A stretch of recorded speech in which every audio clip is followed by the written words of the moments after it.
The massive space station hung in the dark between stars. Kepler Prime was bigger than most cities. Ships from 12 different worlds docked at its many ports. Today was special. Today, the Galactic Council would meet to talk about threats to... Their Peace.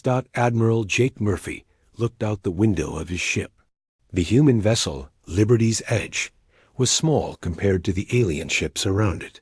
Some ships looked like giant crystals. Others were smooth and round like eggs. One ship moved, like it was alive, changing shape as Jake watched.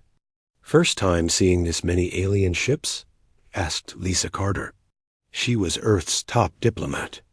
Her job was to help humans make friends with aliens. "Yeah," Jake said. "Makes you feel pretty small." Their ship docked with a soft bump. Jake wore his best military uniform. Lisa wore a simple blue dress. They wanted to look friendly, but also serious. The docking bay was huge. Aliens of all kinds walked around. Some floated in the air. Others rolled on wheels. A few looked almost human, but with different colored skin or extra arms. "Welcome to Kepler Prime," said a voice. The translator in Jake's ear made the alien words sound like English. A tall, thin creature with silver skin walked up to them. "I am Veltar of the Zephyrian people. I will take you to the council chamber." Jake and Lisa followed Veltar through long hallways. The walls showed pictures of space and distant planets. Other aliens stared at the humans as they walked by. Some looked curious. Others looked worried. "How long have you been part of the council?" Lisa asked. "My people joined 3,000 years ago," Veltar said. "We were the last new members until today." They reached a huge round room. 12 seats were arranged in a circle. Each seat was different, made for a different type of alien. In the center was a floating platform where speakers could stand. "The human seats," Veltar said, pointing to 2 simple chairs. Jake and Lisa sat down. The other council members were already there. Jake tried not to stare, but it was hard. One alien looked like a giant bug with many arms. Another was made of what looked like living water. One seemed to be made of pure light. "The yearly threat meeting will now begin," said a deep voice. The speaker was a massive creature with thick gray skin. "I am Korth, military advisor to the council. Today we discuss new threats to galactic peace." A screen appeared in the air above them. It showed a small blue planet. "Earth," Korth said. "Home to the species called humans. They have just learned to travel faster than light. Our question today is simple. Are humans a threat to us?" Jake felt his heart beat faster. They weren't here as guests. They were here to be judged. "Let us look at the facts," said another alien. This one looked like a tree made of crystal. "Humans went from using stone tools to space travel in only 10,000 years. Most species take millions of years to do this." "That is very fast," agreed the water-like alien. "Too fast, perhaps. But speed is not always bad," said a gentle voice. The speaker looked like a human woman, but with pale blue skin and white hair. Fast growth can mean they are smart. Smart species can be good allies. Or dangerous enemies, growled Korth. Jake wanted to speak, but Lisa put her hand on his arm. "Wait," she whispered. "Let them talk first." The crystal alien continued. "Humans live on every part of their planet. Hot places, cold places, wet places, dry places, dry places. They change their environment to fit their needs. They even change themselves with medicine and machines." "That sounds like the plague builders from the old wars," said the bug-like alien. Its voice sounded scared. "They also changed everything they touched. The plague builders destroyed 17 worlds before we stopped them," Korth said. "Are humans the same?" Jake could not stay quiet anymore. He stood up.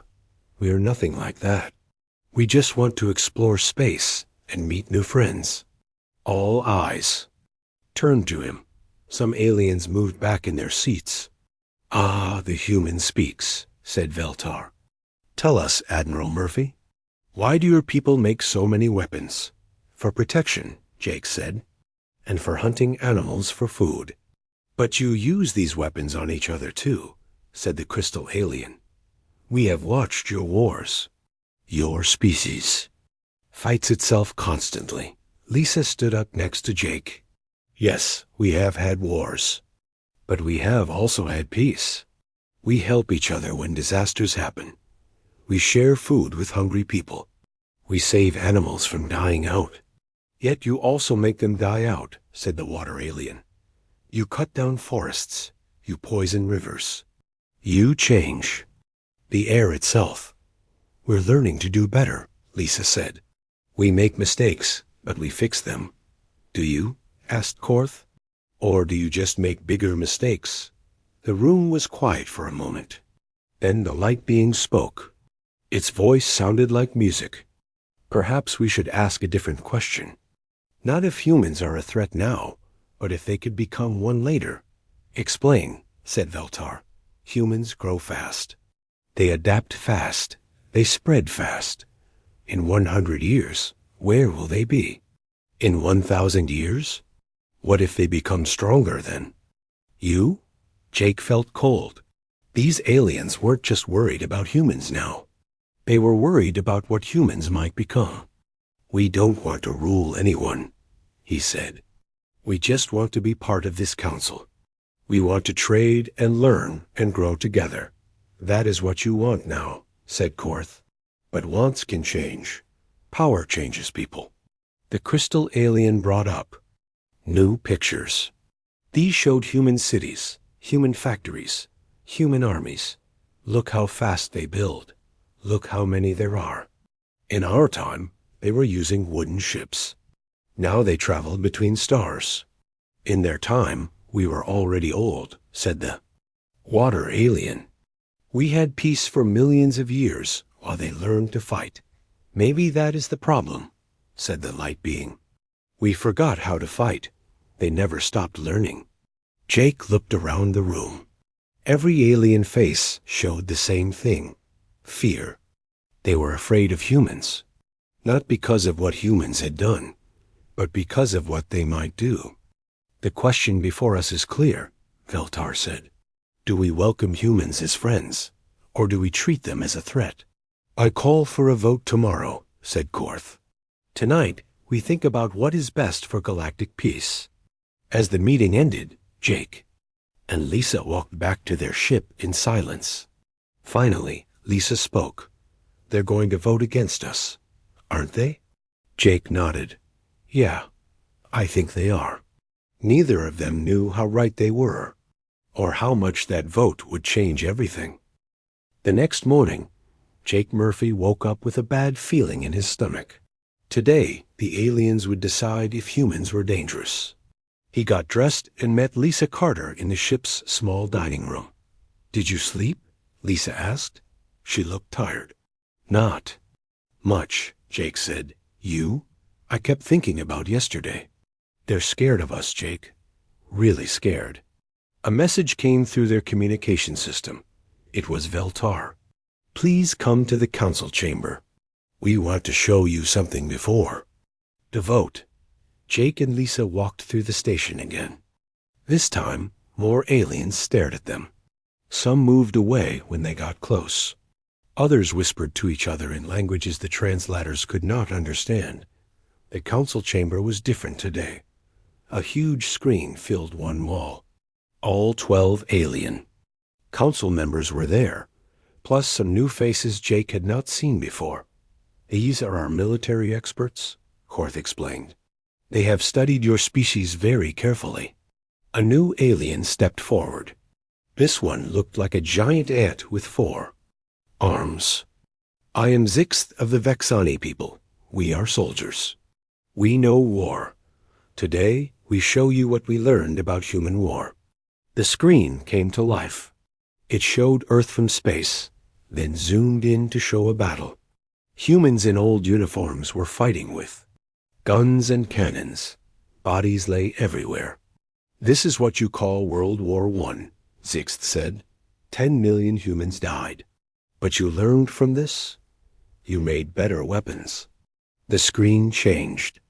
Now it showed bigger battles with more advanced weapons. Tanks rolled across fields. Planes dropped bombs on cities. World War II. 50 million died this time. But still, you are not done learning to kill. Jake wanted to look away, but he forced himself to watch. These were his people's mistakes. He could not hide from them. The screen showed something that made Jake's blood run cold. A bright flash, then a huge mushroom cloud rising into the sky. Nuclear weapons, Zixh said. You made weapons that could destroy entire cities. Then you made bigger ones. You made enough to destroy your whole planet many times over. But we never used them again, Jake said. We learned that nuclear war was too dangerous. Did you? Asked the crystal alien. Or did you just learn to make different weapons? The screen showed modern Earth military bases. Satellites in space. Ships at sea. Soldiers with advanced gear. You still have armies, Zixh said. You still make weapons. Every human nation has soldiers ready to fight. Dr. Amy Foster was brought into the room. She was a scientist from Earth who studied aliens. Jake was surprised to see her here.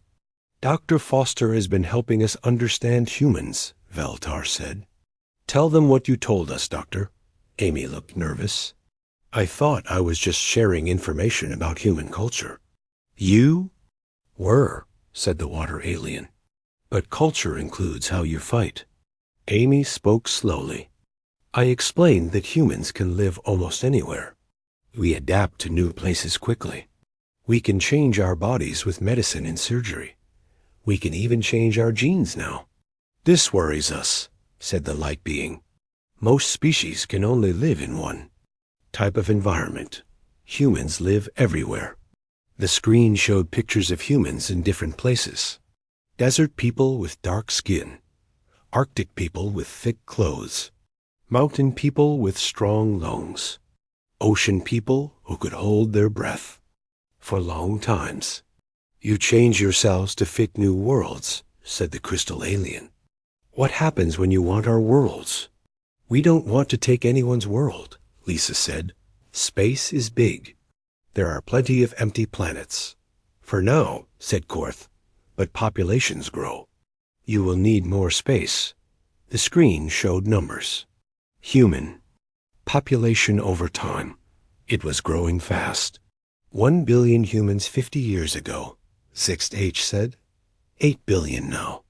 Where will you put 16 billion? 32 billion? We're learning to control population growth, Amy said. Birth rates are slowing down in developed countries. But you are also learning to live longer, said the water alien. Your medicine gets better every year. Soon humans might live for hundreds of years. Jake saw where this was going. More humans living longer meant they would need more space and more resources. Captain Ben Rodriguez was brought in next. He was a space explorer who had been mapping star systems near Earth. Captain Rodriguez has shown us human expansion plans, Veltar said. Ben looked confused. I just shared our exploration data. We're only looking for knowledge. Show them, Korth said. The screen showed a map of local space. Red dots marked human colonies and outposts.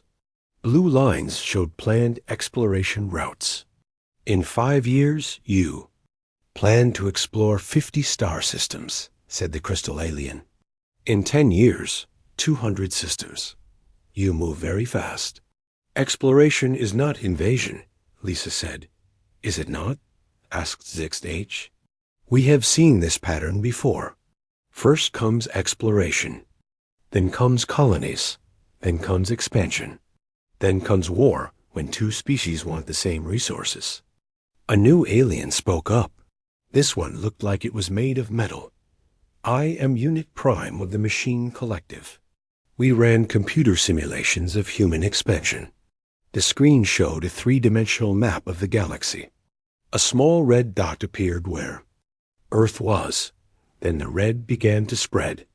If current trends continue, Unit Prime said, humans will have colonies in 1,000 star systems within 50 years.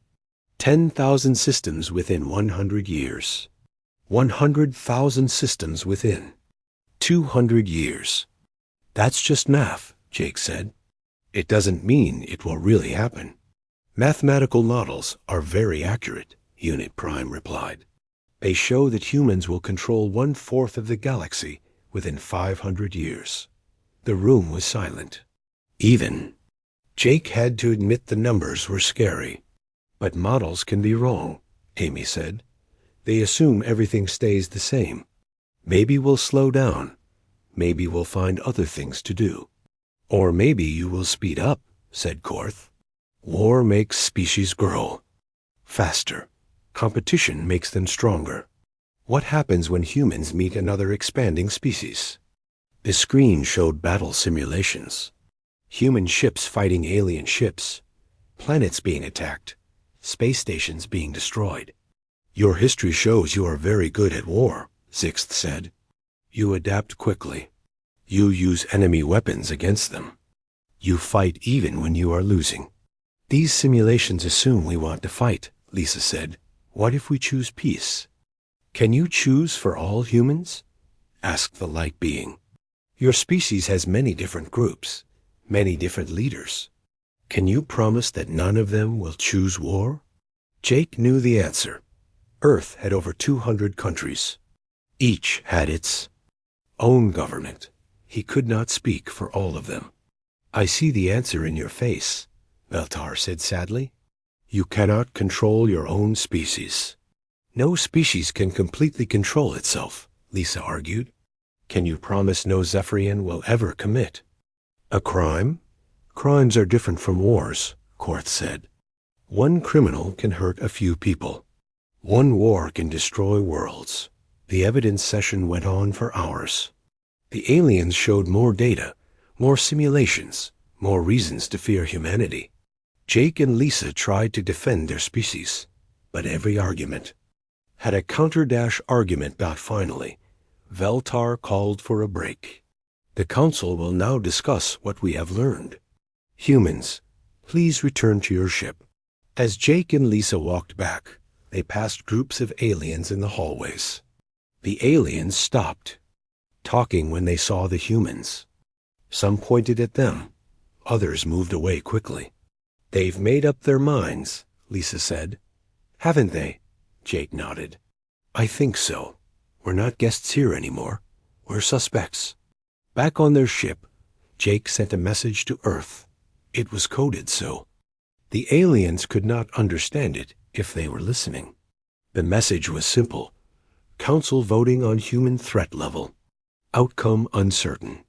Recommend increased readiness. Jake did not know it yet, but this message would save millions of lives.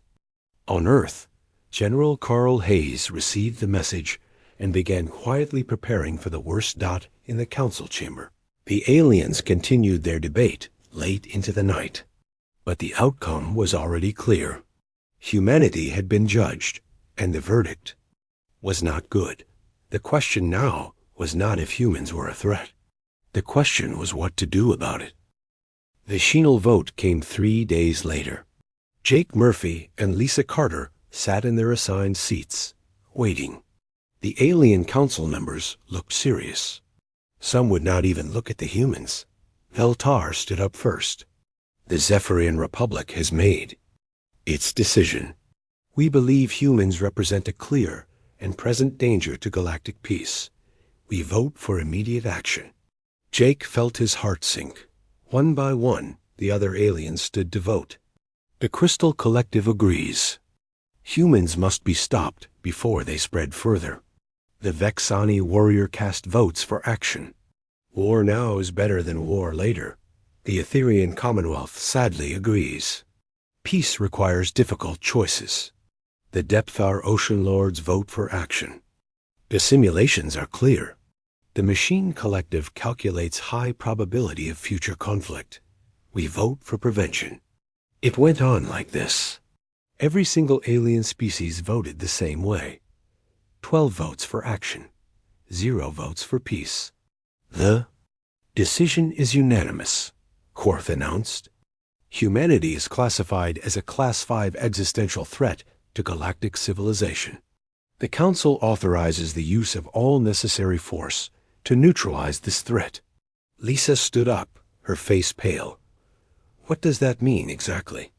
It means we will destroy your ability to spread through space, Korth said. Your colonies will be removed. Your space technology will be eliminated. Your homeworld will be quarantined. And if we resist? Jake asked. The room was quiet for a moment. Then Veltar spoke softly. And your species will be ended completely. Jake felt sick. You're talking about genocide. We are talking about survival, said the crystal alien. Your survival or ours? We choose ours. You can't do this, Lisa said.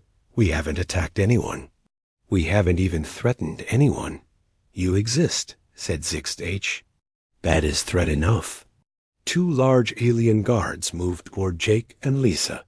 You will remain on the station, Korth said. For your own safety, of course. You mean as prisoners, Jake said. You mean as honored guests, Veltar corrected. We do not wish to harm you personally, but we cannot let you warn your people. The guards were polite but firm. They escorted Jake and Lisa to new quarters in a different part of the station. The rooms were comfortable but had no communication equipment. How long do we have? Lisa asked one of the guards. The fleet will be ready in 2 weeks, the guard replied. Your people will have time to surrender peacefully. After the guards left, Jake and Lisa sat in stunned silence. 2 weeks, Lisa said. Earth has maybe 200 ships that can fight. In space, how many ships do they have? Jake had been counting during the council meetings. I saw ship lists on some of their data screens. The Zephyrians alone have over 8,000 ships. The Vesani have 12,000. If all 12 species contribute 50,000 ships? More? Probably more. Lisa put her head in her hands. It's over. Earth doesn't have a chance. But Jake was thinking, maybe we do. Remember what I taught you about military history? You mean when you wouldn't stop talking about old battles during the trip here? Jake smiled grimly. The biggest armies don't always win. Sometimes the smaller army has advantages the big army doesn't see. Like what? Magic weapons we don't have? Like desperation. Like fighting for our homes instead of fighting for politics. Like being underestimated. Jake moved to the room's small window. In the distance, he could see alien ships gathering. More arrived every hour. They think they know everything about us, Jake said. But they only studied our past. They don't know what we can do when we have to. Meanwhile, across the galaxy, the alien fleets were assembling. Ships came from every corner of known space. The largest fleet in galactic history was forming near the edge of human territory. Admiral Zenthkar of the combined fleet stood on the bridge of his flagship. He was a veteran of many wars, but this felt different. This felt wrong. Admiral, his aide said, final fleet count is complete. 53,412 ships ready for battle. And the humans have how many? Intelligence says fewer than 200 combat-capable vessels, sir. Most are small patrol ships or converted civilian craft. Zenthkar shook his head. This is not a battle. This is an execution. Sir, the Council was very clear about the threat level. I know what the Council said. But I have fought real wars against real enemies. These humans. They are children playing with toys compared to us. The aide looked confused. Is that not good, sir? It should be. But something feels wrong. We are 12 advanced civilizations, each millions of years old, and we are afraid of a species that learned to fly between stars last week. The projections show. The projections show what might happen in hundreds of years, Zendkar interrupted.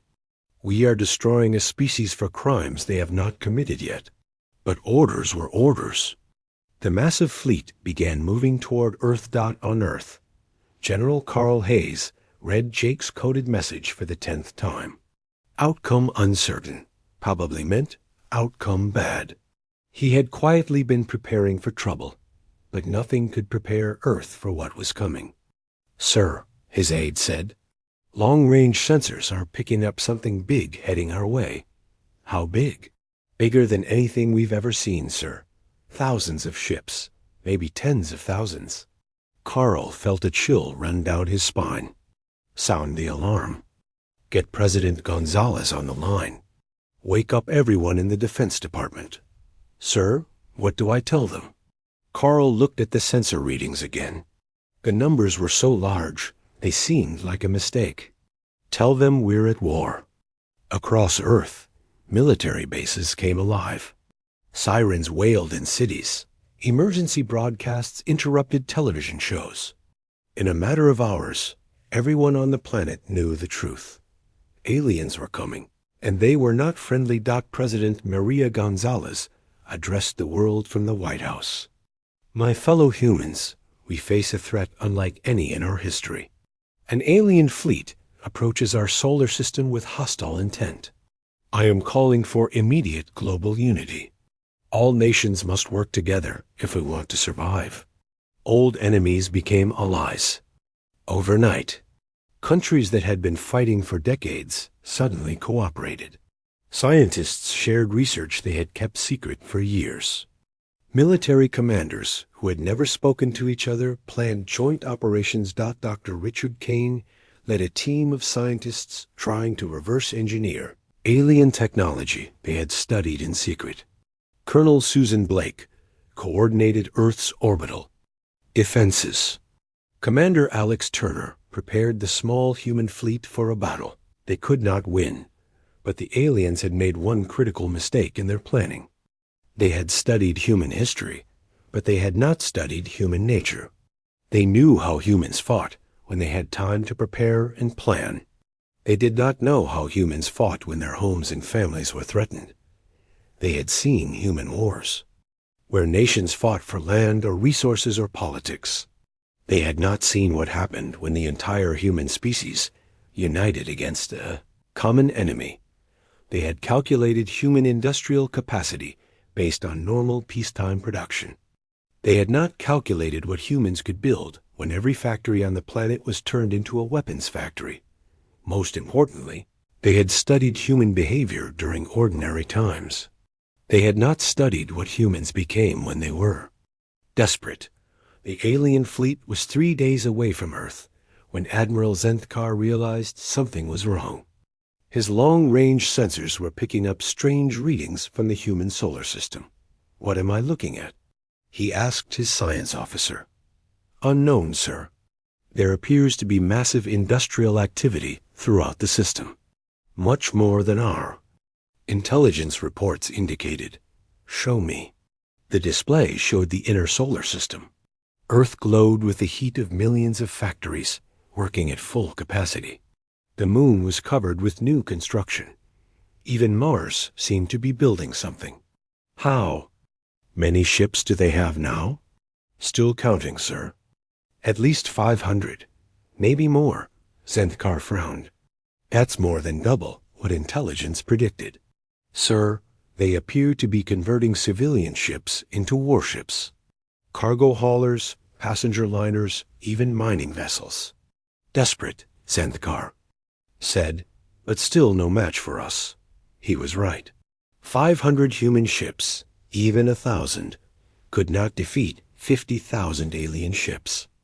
But numbers were not the only thing that mattered in war. The aliens were about to learn something about humans that no amount of study could have taught them. They were about to learn what happened when you threatened humanity's children. The real war was about to begin. The first alien ships entered the solar system on a Tuesday morning.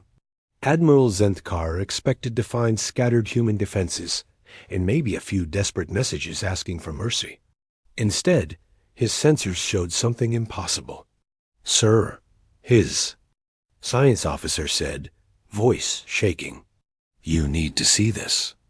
The main screen showed Earth's solar system, but it looked nothing like the intelligence reports. Massive defense platforms floated near every planet. The asteroid belt had been turned into a minefield. Space stations that had not existed a month ago now bristled with weapons. "How many ships are we detecting?" Zenthkar asked. "Over 3,000, sir. And they're still building more." Dr. Richard Kane stood in his laboratory deep under the Rocky Mountains. Around him, teams of scientists worked day and night to understand alien technology. They had been given pieces of alien equipment that Earth's diplomats had traded for over the years. "Doctor," his assistant said, "we figured out how their shield generators work. Can we copy them?" "Better. We can make them stronger." Richard smiled. It was the first time he had smiled in weeks. "How much stronger?" "Maybe twice as strong. Human materials science is better than theirs in some ways." Across the planet, similar breakthroughs were happening everywhere. Human engineers were taking alien technology and improving it. What had taken the aliens millions of years to develop, humans were perfecting in weeks. Commander Alex Turner's flagship, the New York, led a group of converted civilian ships toward the edge of the solar system. His warships had been passenger liners and cargo haulers just days ago. Now they carried weapons that had never been tested in combat. "Commander," his communications officer said, "the alien fleet is requesting we surrender." "What's their offer?" "They'll let us live if we give up all our space technology and never leave Earth again." Alex thought about his daughter back on Earth. She was 8 years old and wanted to be an astronaut when she grew up. He thought about all the human children who dreamed of exploring the stars. "Send them our answer," he said. "No." The first battle happened near Jupiter. A group of alien scouts encountered a human patrol. The aliens expected an easy victory. They had better shields, better weapons, and more experience. But the humans did something the aliens had never seen before. When their ships were damaged, they did not retreat. When their weapons stopped working, they rammed the alien ships. When their ships were destroyed, the crews ejected in small pods and tried to damage alien ships with personal weapons. "They're insane," one alien captain reported. "They fight like animals. They don't know when to surrender." Admiral Zenthkar received similar reports from across his fleet. Human tactics made no sense. They used civilian ships as decoys. They hid weapons inside asteroids. They even armed their space station's garbage to explode when alien ships got too close. "Sir," his tactical officer said, "we're winning every battle, but we're losing more ships than expected." "How many have we lost?" 200 so far." "The humans have lost over 800. Zenthkar frowned. By any measure, the aliens were winning, but something felt wrong. "How are they replacing their losses so quickly?" "Unknown, sir. Every day they have more ships than the day before." On Earth, President Maria Gonzalez spoke to the world again. "Today marks 1 week since the invasion began. We have lost many brave people, but we have not lost hope. Our factories are working around the clock. Our scientists are making miracles happen every day. And our enemies are learning that humans do not give up." She was right. Human industrial capacity had surprised everyone, including humans themselves. Factories that made cars were now making space fighters. Companies that built computers were making targeting systems. Even toy factories were making parts for weapons. Colonel Susan Blake coordinated the defense of the moon. The lunar colonies had been turned into massive weapon platforms. Mining equipment had been converted into planet-killing cannons. "Colonel," her aide said, "the aliens are massing for an attack on Luna." "Let them come," Susan said. "We have a surprise waiting." The aliens attacked the moon with over 5,000 ships. They expected to destroy the lunar defenses in a few hours. Instead, they found that humans had turned the entire moon into a weapon. Hidden cannons fired from inside craters. Missile launchers popped up from underground bunkers. The moon itself seemed to be fighting back. Impossible, Admiral Zendkar said as he watched the battle. How did they build so much so fast? His science officer had the answer. Sir, they've been working non-stop since we declared war. 3 shifts, 24 hours a day, 7 days a week. Their entire planet is now a war factory. And their technology? Getting better every day, sir. They're learning from our weapons and making improvements. This was the thing the aliens had not expected. Humans were not just fighting back. They were learning and adapting faster than any species the aliens had ever encountered. Captain Danny Brooks commanded a group of human ships that had broken through the alien lines. While most of the human fleet defended Earth, Danny's ships were taking the fight to the aliens. Target their supply ships, Danny ordered. Make them worry about protecting their own people. The alien fleet had expected a defensive war. They had not planned for human ships to attack their support vessels. Suddenly, alien commanders had to worry about protecting their fuel ships, their repair stations, and their communication relays. Sir, Danny's gunner said, alien reinforcements are coming. How many?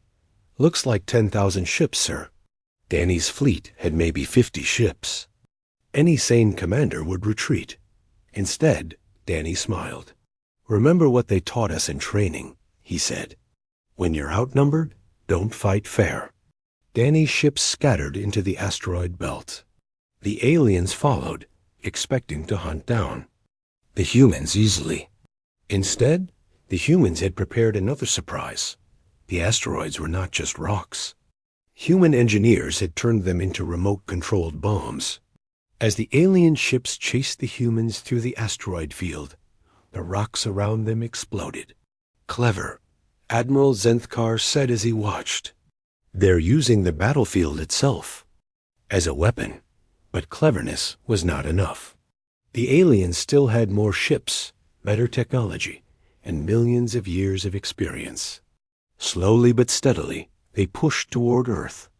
2 weeks into the war, the alien fleet reached Earth's orbit. The planet was surrounded by defense platforms, but they could not stop 50,000 enemy ships. Prepare for planetary bombardment, Zendkar ordered. He did not like this order, but the council had been clear. Humanity had to be stopped. Sir, his communications officer said, we're receiving a transmission from Earth. Let me hear it. The voice that came through was calm and confident. It belonged to General Carl Hayes, Earth's top military commander. Alien fleet, this is Earth Defense Command. You have one chance to leave our system peacefully. If you attack our planet, there will be consequences you cannot imagine. Zendkar almost laughed. Earth was surrounded. Their fleet was broken. Their defenses were overwhelmed. What consequences could they possibly threaten? Begin bombardment, he ordered. The alien ships fired at Earth cities, but their weapons struck energy. Shields that should not have existed. The entire planet was protected by a defense system the aliens had not detected. Impossible, Zendkar said. Where did that shield come from? His science officer checked the readings. Sir, it appears they've surrounded their entire planet with a network of defense satellites. Thousands of them. When? How? They must have built them during the battle, sir. While we were fighting their fleet, they were building planetary defenses. But the shield would not hold forever. The aliens had too many ships, too much firepower. Earth's defenses began to weaken. That was when the humans played their final card. All across Earth, hidden launch sites opened. Missiles rose from every continent. But these were not ordinary missiles. These were ships carrying volunteers for the most dangerous mission in human history. What are they doing? Zenthkar asked. The answer came from Earth. This is General Hayes again. You wanted to see what humans do when you threaten their children? Now you'll see. The small ships from Earth flew straight at the alien fleet. They were too small to carry serious weapons, too small to have strong shields. The aliens should have been able to destroy them easily, but the humans were not trying to win a battle. They were trying to buy time for something else. As the alien fleet focused on the attacking human ships, they did not notice what was happening in the outer solar system. Human ships that had been hiding near Pluto were moving, not toward Earth, but toward the alien home systems. A message came through on all alien communication channels at the same time. It was from Commander Alex Turner, who should have been dead. Attention, alien fleet. While you have been attacking our home, we have sent ships to yours. If you do not withdraw immediately, your own planets will face the same bombardment you are giving us. Admiral Zenthkar felt ice in his veins. How many ships did they send? Unknown, sir. But our home systems are reporting human vessels approaching. Their planets. The humans had done something no one expected. While defending Earth with everything they had also launched a counterattack against the alien homeworlds. The war had just become much more complicated. 6 months had passed since the war began. What should have been a quick victory for the aliens had turned into a nightmare. Admiral Zenthkar stood on his damaged bridge, reading reports from across the galaxy. Everyone was bad news. Sir? His communications officer said, the Zephyrian homeworld is requesting immediate military assistance. Human ships have attacked 3 of their outer colonies. What about the Vexani? They've lost 2 entire fleets trying to defend their supply lines. The humans are using some kind of new weapon technology. Zenthkar rubbed his tired eyes. The humans were not just surviving. They were winning. On Earth, the war had changed everything. Dr. Richard Kane worked in a laboratory that had not existed 6 months ago. Around him, human scientists studied captured alien technology and made it better. Doctor, his assistant said, the new shield generators are ready for testing. How much better are they than the alien versions? About 5 times stronger, sir. And they use half the power. Richard smiled. Human engineering had always been about making things better, faster, cheaper. When applied to alien technology, the results were amazing. Engineer Katie Ross led a team that designed new human warships. These were not converted civilian vessels, like the early warships. These were built from scratch, using the best human and alien technology combined. Katie, her supervisor, said, the first batch of new ships is ready for space trials. How many? 200 this week. 400 next week. By next month, we'll be building 1,000 ships per week.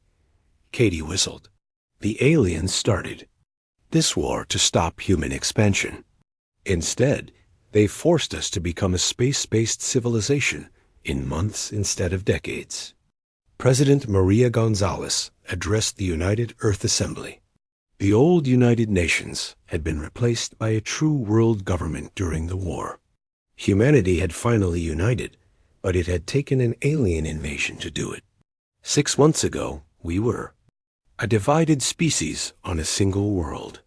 Today, we have colonies in 12 star systems and fleets that patrol 100 light years from Earth. Our enemies tried to cage us. Instead, they forced us to grow wings. Captain Danny Brooks now commanded a fleet of 300 ships. His mission was to hunt alien supply convoys between their home systems. He was very good at his job. Captain, his tactical officer said, alien convoy detected. 20 cargo ships with 50 escorts. Only 50? Danny laughed. They're not even trying anymore. The truth was that the aliens were running out of ships. Every vessel they sent to fight humans seemed to disappear. Human tactics were unlike anything the aliens had seen. Humans did not fight honorable battles. They ambushed supply convoys. They attacked repair stations. They hit the aliens where they were weakest. "Sir," Danny's communications officer said, "we're getting a message from the convoy. Let me hear it." The alien voice sounded tired and scared. "Human ships, we surrender. Please do not destroy us." Danny frowned. In the early days of the war, aliens had fought to the death. Now they surrendered. At the first sign of human ships, "Take them prisoner," Danny ordered. "Treat them well. Maybe they'll have useful information." The alien prisoners did have useful information. They told the humans about secret alien bases, about new weapons being developed, about the growing panic in alien governments as human fleets appeared in their home systems. But the most important information came from an unexpected source. Jake, Murphy, and Lisa Carter had been prisoners on Kepler Prime for 6 months. But their guards had become careless. The aliens were too worried about the war to watch their prisoners closely. "Lisa," Jake whispered, "I think I can get us out of here." "How?" "The guards are mostly gone. They've been sent to fight humans.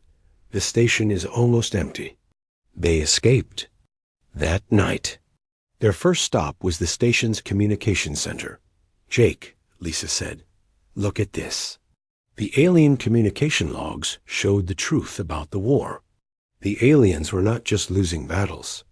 They were losing the war. Their governments were in panic. Their populations were demanding peace. Most importantly, the logs showed where the alien leaders were hiding. Jake sent a coded message to Earth. "The Alien Council has moved to a secret base in the Sanctuary system. Coordinates attached. They are planning to sue for peace, but only to buy time to build a bigger fleet." When the message reached Earth, General Carl Hayes called an emergency meeting. "This is our chance," he said. "If we can capture or destroy their leadership, we can end this war." The mission was given to Captain Alex Turner. His new flagship, the Liberty, was one of the most advanced ships humans had ever built. It combined human engineering with improved alien technology. "Alex," General Hayes said, "this is not just about winning the war. This is about making sure they never threaten us again." Alex understood. The aliens had tried to destroy humanity based on fear of what humans might become. Now they would learn that their fears were justified. The sanctuary system was supposed to be secret. Hidden nebulae blocked most sensors. Asteroid fields made navigation dangerous. It should have been the perfect hiding place, but humans had learned to see through alien eyes. They used alien navigation technology to find the hidden base. They used alien cloaking devices to approach undetected. The secret base was huge. It housed the leadership of all 12 alien species that had voted to destroy humanity. They thought they were safe. They were wrong. General Nancy Pierce commanded the human assault force. Her ships appeared around the alien base like ghosts, materializing from the void. "Attention alien leadership," Nancy broadcast. "This is General Pierce of the Human Defense Force. You have 30 seconds to surrender unconditionally." On the alien base, panic spread through the command center. Veltar, the Zephyrian ambassador who had started this war, stared at the human ships surrounding them. "How did they find us?" he asked. "It does not matter," Korth said. "We still have defenses. We can fight." "With what?" asked the crystal alien. "Most of our fleets are destroyed. Our home systems are under attack. We have nothing left." The truth was even worse than they knew. While the alien leadership had been hiding, their own people had been losing faith in the war. On dozens of alien worlds, populations were demanding their governments make peace with the humans. 30 seconds are up," Nancy announced. "Since you chose not to surrender, we will take you by force." The human attack was swift and precise. They did not try to destroy the alien base. They wanted the alien leaders alive. Surrender now, and you will be treated according to the laws of war, Nancy said as human Marines boarded the station. Continue to resist, and you will be responsible for the deaths of your own people. One by one, the alien leaders gave up. They had spent months planning humanity's destruction. Now they were prisoners of the species they had tried to eliminate. The war ended not with a great battle, but with a simple ceremony. The alien leaders were brought to Earth to sign surrender documents. President Gonzalez met them in the same room where the United Nations had once tried to maintain peace between human nations. You came to our system to destroy us, she said. You failed, but we are not like you. We will not destroy your species. Instead, we offer you a choice. Veltar, his silver skin dulled by defeat, spoke for the aliens. What choice? Join us, or stay away from us. Help us explore the galaxy peacefully, or keep to your own systems and leave us alone. But never again threaten human children. The formal peace treaty was signed a week later, but the real change had already happened. The aliens had created the very thing they feared most. Before the war, humans were a young species just learning to explore space. After the war, humans were a galactic power with fleets that patrolled hundreds of star systems. Before the war, human nations competed with each other for resources and territory. After the war, humanity was united under a single government that could make decisions for the entire species. Before the war, human technology was centuries behind alien science. After the war, human ships were faster, stronger, and more advanced than anything the aliens had ever built. The aliens had been right to fear human potential. Their mistake was waking it up 50 years too early. Dr. Amy Foster, the scientist who had unknowingly helped the aliens plan their attack, now worked for human intelligence. Her job was to study alien psychology and make sure humanity never faced a surprise attack again. Doctor, her assistant said, we're getting reports of alien movements in the Outer Rim territories. What kind of movements? They appear to be building hidden bases, stockpiling weapons. Some of our sources think they're planning another war. Amy sighed. The aliens had not learned their lesson. They still thought they could defeat humanity if they just planned better, built more ships, found better weapons. Put together a briefing.